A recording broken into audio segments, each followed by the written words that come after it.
Columbia Broadcasting System and its affiliated stations present Orson Welles and the Mercury Theater on the air in The War of the Worlds by H.G. Wells.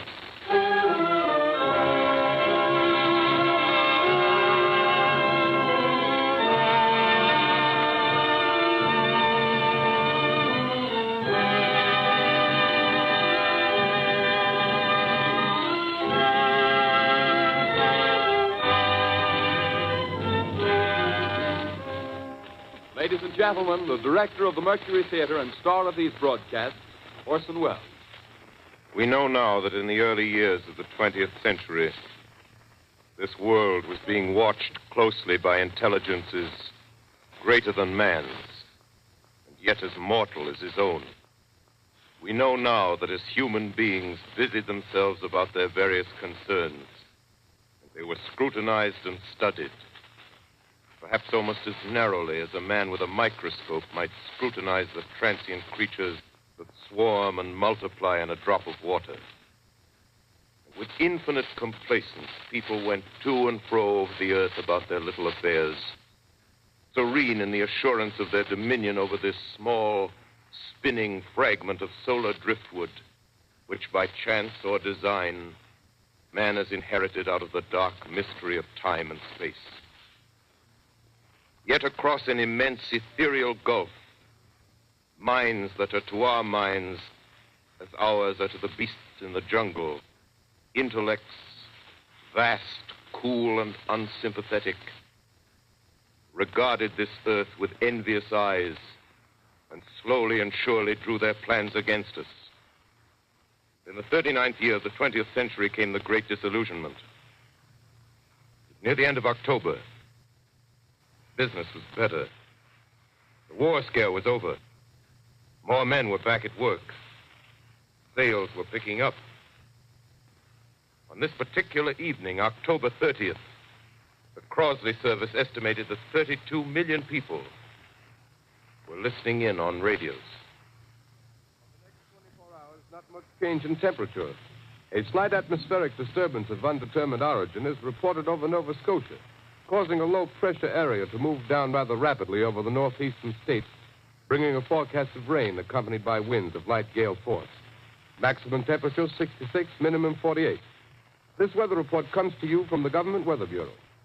We take you now to the Meridian Room in the Hotel Park Plaza in downtown New York, where you will be entertained by the music of Ramon Raquello and his orchestra.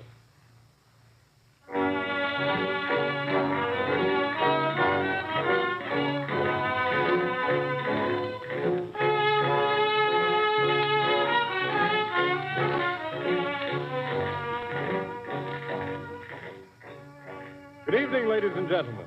From the Meridian Room in the Park Plaza Hotel in New York City, we bring you the music of Ramon Raquello and his orchestra. With a touch of the Spanish, Ramon Raquello leads off with La Comparsita.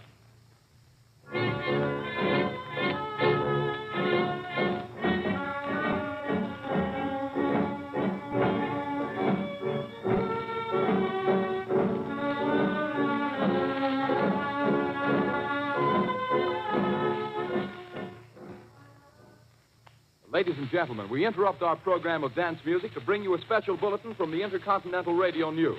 At 20 minutes before 8 Central Time, Professor Farrell of the Mount Jennings Observatory, Chicago, Illinois, reports observing several explosions of incandescent gas occurring at regular intervals on the planet Mars.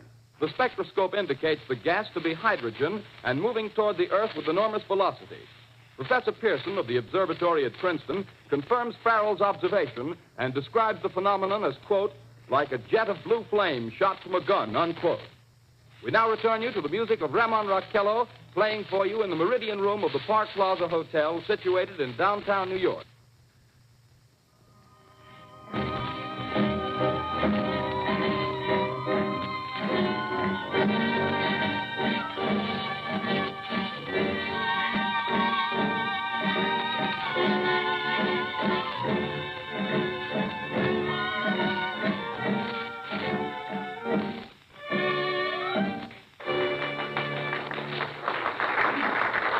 And now a tune that never loses favor, the ever-popular Stardust, Ramon Raquello and his orchestra.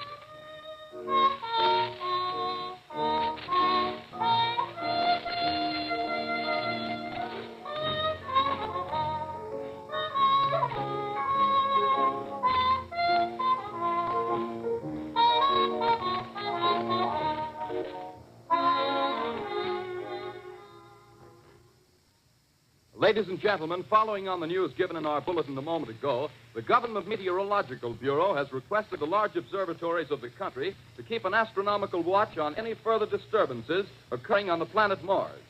Due to the unusual nature of this occurrence, we have arranged an interview with a noted astronomer, Professor Pearson, who will give us his views on this event. In a few moments, we will take you to the Princeton Observatory at Princeton, New Jersey. We return you until then to the music of Ramon Raquello and his orchestra.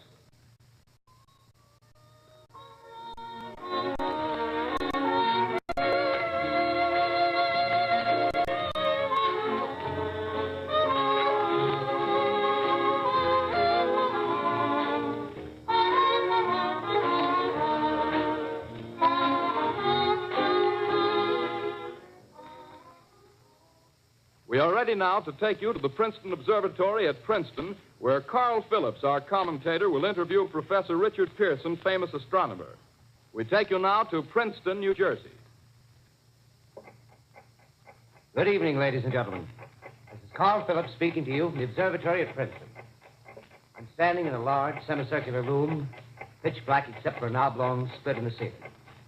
Through this opening, I can see a sprinkling of stars that cast a kind of frosty glow over the intricate mechanism of the huge telescope.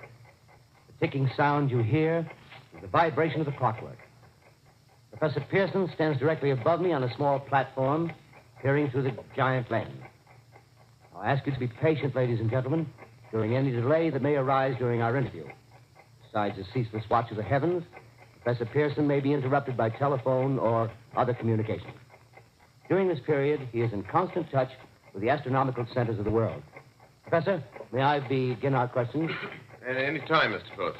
Professor, would you please tell our radio audience exactly what you see as you observe the planet Mars through your telescope? Nothing unusual at the moment, Mr. Phillips. A red disk swimming in a blue sea. Transverse stripes across the disk. Quite distinct now because Mars happens to be at the point nearest the Earth, in opposition, as we call it. In your opinion, what do these transverse stripes signify, Professor Pearson? Not canals, I can assure you, Mr. Phillips. They... Although that's the popular conjecture of those who imagine Mars to be inhabited. From a scientific viewpoint, the stripes are merely the result of atmospheric conditions peculiar to the planet. Then you're quite convinced, as a scientist, that living intelligence as we know it does not exist on Mars? I'd say the chances against it are 1,000 to 1. And yet, how do you account for these gas eruptions occurring on the surface of the planet at regular intervals? Phillips, I cannot account for it. By the way, Professor, for the benefit of our listeners, how far is Mars from the Earth? Approximately 40 million miles. Well, that seems a safe enough distance. Just a moment, ladies and gentlemen. Someone has just handed Professor Pearson a message. While he reads it, let me remind you that we are speaking to you from the observatory in Princeton, New Jersey, where we are interviewing the world-famous astronomer, Professor Pearson. One moment, please. Professor Pearson has passed me a message which he has just received. Professor, may I read the message to the listening audience? Certainly, Mr. Phillips. Ladies and gentlemen, I shall read you a wire addressed to Professor Pearson from Dr. Gray of the Natural History Museum, New York. Quote, 9:15 p.m. Eastern Standard Time. Seismograph registered shock of almost earthquake intensity occurring within a radius of 20 miles of Princeton. Please investigate. Signed, Lloyd Gray, Chief of Astronomical Division. Unquote. Professor Pearson, could this occurrence possibly have something to do with the disturbances observed on the planet Mars? Hardly, Mr. Phillips. This is probably a meteorite of unusual size, and its arrival at this particular time is merely a coincidence. However, we shall conduct a search as soon as daylight permits. Thank you, Professor. Ladies and gentlemen, for the past 10 minutes, we've been speaking to you from the observatory at Princeton, bringing you a special interview with Professor Pearson, noted astronomer. This is Carl Phillips speaking. We are returning you now to our New York studio.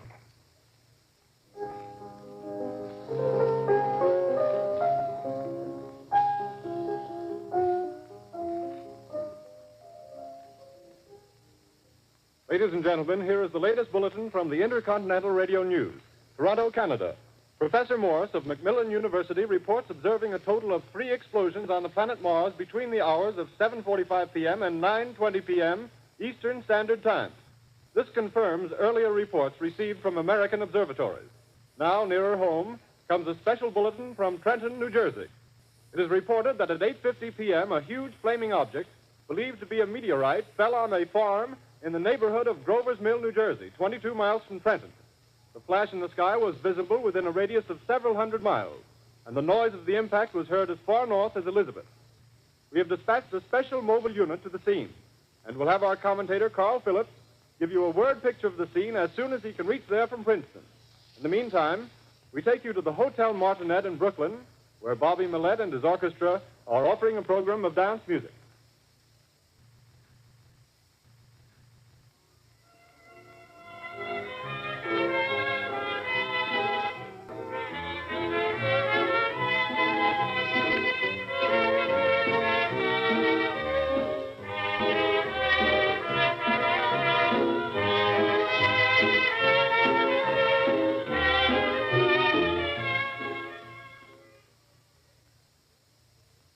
We take you now to Grover's Mill, New Jersey.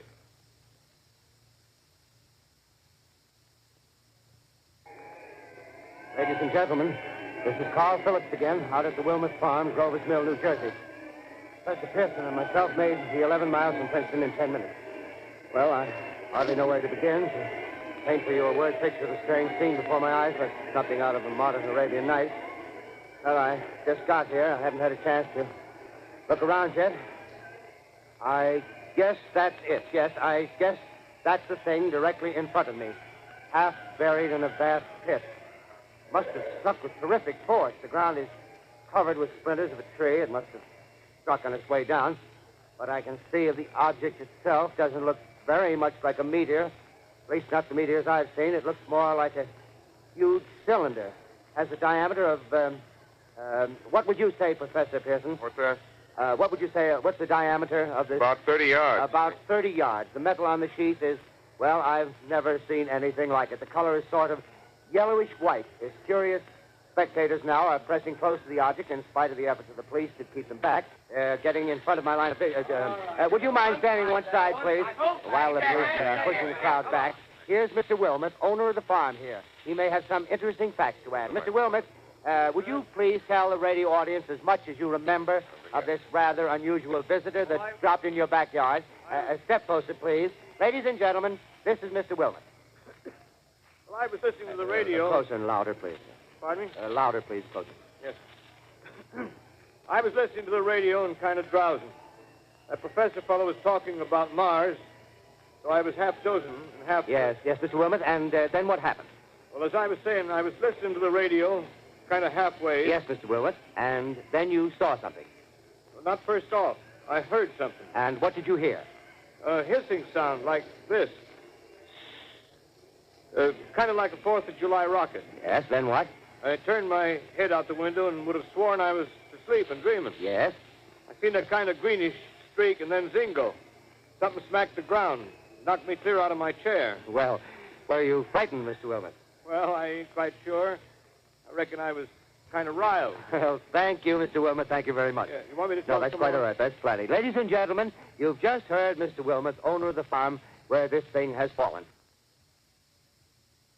I wish I could convey the atmosphere, the background of this fantastic scene. Hundreds of cars are parked in a field in back of us, and the police are trying to rope off the roadway leading into the farm, but it's no use. They're breaking right through. The car's headlights throw an enormous spotlight on the pit where the object's half buried. Now, some of the more daring souls now are venturing near the edge. The silhouettes stand out against the metal sheen. One man wants to touch the thing. He's having an argument with the policeman. Now, the policeman wins. Now, ladies and gentlemen, there's something I haven't mentioned in all this excitement, but it's becoming more distinct. Perhaps you've caught it already on your radio. Listen, please. Do you hear it? It's a curious humming sound that seems to come from inside the object. I'll move the microphone nearer. Here. Now, we're not more than 25 feet away. Can you hear it now? Professor Pearson. Yes, Mr. Rowe. Can you tell us the meaning of that scraping noise inside the thing? Possibly the unequal cooling of its surface. I say, do you still think it's a meteor, Professor? I don't know what to think. The metal casing is definitely extraterrestrial. Not found on this Earth. friction with the Earth's atmosphere usually tears holes in a meteorite. This thing is smooth, and you can see its cylindrical Just a minute. shape. Something's happening. Ladies and gentlemen, this is terrific. This end of the thing is beginning to flake off. The top is beginning to rotate like a screw, and this thing must be hollow. He's moving. Keep back there. Keep back there. Keep those men back. Keep back there. Keep those idiots back. Take off. The top blew. Look out there. Stand back. Ladies and gentlemen, this is the most terrifying thing I've ever witnessed. Wait a minute. Someone calling someone or something. I can see turning out of that black hole two luminous discs. The eyes, it might be a face, might be almost Good heavens, something wriggling out of the shadow like a gray snake. Now it's another one, and another one, and another one. They look like tentacles to me. Oh, yeah, I can see the thing's body. Now it's large as a bear. It glistens like wet leather, but face, ladies and gentlemen, it's indescribable. I can hardly force myself to keep looking at it. It's so awful. The eyes are black, and they gleam like a serpent. The mouth is kind of V-shaped with saliva dripping from its rimless lips. It seemed to quiver and pulsate, and the monster or whatever it is can hardly move. It seems weighed down by possibly gravity or something. The thing's rising up now, and the crowd falls back. They've seen plenty. The most extraordinary experience, ladies and gentlemen. I can't find words. Well, I'll pull this microphone with me as I talk. I'll have to stop the description until I can take a new position. Hold on, will you, please? I'll be right back in a minute.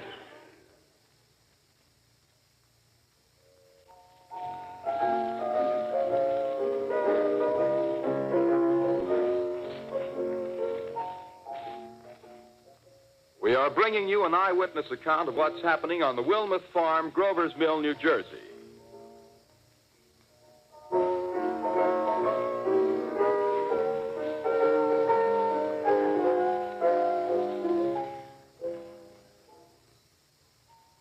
We now return you to Carl Phillips at Grover's Mill. Ladies and gentlemen, am I on? Ladies and gentlemen, here I am, back of a stone wall that adjoins Mr. Wilmuth's garden. From here, I get a sweep of the whole scene. I'll give you every detail as long as I can talk and as long as I can see. The more state police have arrived. They're drawing up a cordon in front of the pit. About 30 of them. No need to push the crowd back now. They're willing to keep their distance. The captain's conferring with someone. Can't quite see who. Oh, yes, I believe it's Professor Pearson. Yes, it is. Now they've parted, and the professor moves around one side, studying the object while the captain and two policemen advance with something in their hands. I can see it now. It's a white handkerchief tied to a pole. Flag of truce. If those creatures know what that means, what anything means. Wait a minute. Something's happening. A humped shape is rising out of the pit. I can make out a small beam of light against a mirror. What's that? There's a jet of flame springing from the mirror, and it leaps right at the advancing men. It strikes them head on. Oh, Lord, they're turning into flames. Now the whole field's caught up by the woods, the barns, the gas spreading everywhere. It's coming this way now, about 20 yards to my right.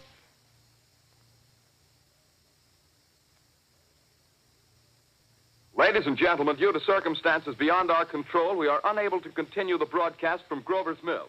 Evidently, there's some difficulty with our field transmission.